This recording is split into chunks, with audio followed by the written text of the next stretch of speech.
Movie start होता रहा, हमें दिखाता है तीन भाई एक बहुत बड़ी खेत में गेहूं का खेती किए हुए हैं और उन तीनों का पिता इन तीनों को खेती कैसे किया जाता है वो सब बताते थे। एक दिन उसके पिता देखते हैं उनकी गेहूं की फसल को किसी जानवर ने खराब कर दिया, जिसकी वजह से उन तीनों भाई को वहां पर बुला के वो सब कुछ दिखाता है और आज रात उन तीनों को पहरा देने के लिए कह के वो वहां से चला गया। पर उन तीनों में से सबसे छोटा लड़का जिसका नाम बानिया होता है वो थोड़ा सा नादान होता है, जिसकी वजह से वो दो भाई बानिया को बेवकूफ बना के वहां से भाग जाते हैं, जिसकी वजह से बानिया को उस दिन मजबूरी में खेती का पहरा देना पड़ता है। और जब रात में वो पहरा दे रहा था उसी समय बानिया के कान में एक हॉर्स की आवाज आता है, जिसके बाद वो अपनी रस्सी का फंदा लेके तैयार हो जाता है हॉर्स को पकड़ने के लिए। और जब वो हॉर्स बानिया के पास आता है तो वो हॉर्स बाकी हॉर्स के मुकाबले बहुत बड़ा होता है और बहुत ज्यादा सफेद। ये देखकर बानिया तुरंत ही अपनी रस्सी का फंदा हॉर्स की गले में फेंक के फंसा देता है और जब वे हॉर्स को उस रस्सी से पकड़ के रोकने की कोशिश करता है तब वो हॉर्स बानिया को रस्सी के साथ साथ उड़ा ले जाता है। और तभी हमें पता चलता है ये हॉर्स कोई आम हॉर्स नहीं है, ये एक मैजिकल हॉर्स होता है जो उड़ने के साथ साथ कोई अलग सा चमत्कार भी कर सकता था। उस हॉर्स को देखकर इतना ज्यादा एक्साइटेड हो गया था कि वो उस रस्सी को छोड़ने का नाम ही नहीं ले रहा था। और बानिया चिल्ला चिल्ला के कह रहा होता है कि मैं तुम्हें मार्केट ले जाकर बेच दूंगा और वहाँ से बहुत सारा सोना लेके आऊंगा। ये कहते हुए वो उस रस्सी को छोड़ ही नहीं रहा था और उस समय हमें बहुत ज्यादा मजा भी आता है क्योंकि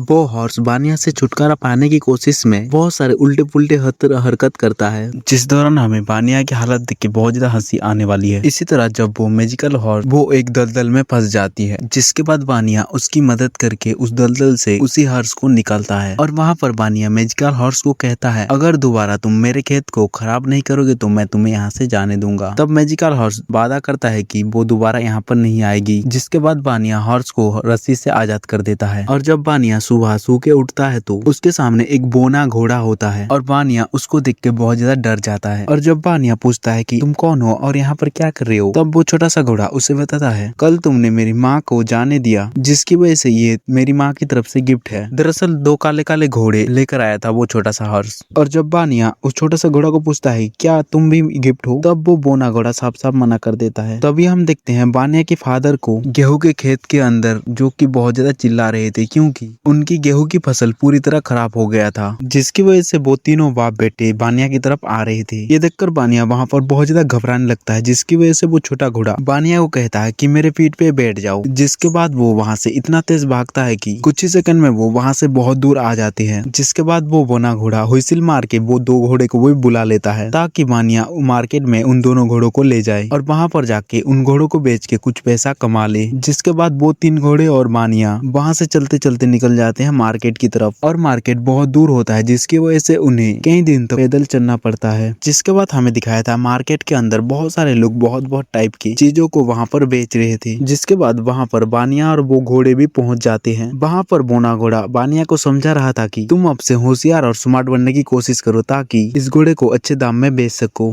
ये सुनकर बानिया पहले तो हाँ में सर हिलाता है, पर वो जैसे ही मार्केट के अंदर गया वो एक बेवकूफ की तरह बहुत ज्यादा एक्साइटमेंट हो रहा था क्योंकि उसे लगता था कि कोई भी उसको अच्छा पैसा देके ये घोड़ा ले जाएगा। पर उसको पता नहीं होता है कि उसका खुशी बहुत जल्दी चूरमार होने वाली है। जिसके बाद बानिया मार्केट में बेचने के बजाय वहाँ के किंगडम की दरबार के पास चला जाता है ताकि वो ये घोड़ा राजा के साथ सौदा कर पाए। जिसके बाद हमें दिखाया जाता है उस किंगडम के राजा को वो एक मच्छर को मारने के लिए उसके पीछे पड़ा था। जिस दौरान हमें पता चलता है कि वो राजा बहुत ज्यादा सनकी और बेवकूफ होता है। वो राजा उस मच्छर को नहीं मार पा रहा था, जिसकी वजह से वो अपने सोल्जर को ही मारने लगा। बताओ ये किंगडम की किंग है जो एक मच्छर को मारने में बिजी है। ये सब खत्म करने के बाद राजा की नजर पड़ जाती है बानिया की घोड़े के ऊपर।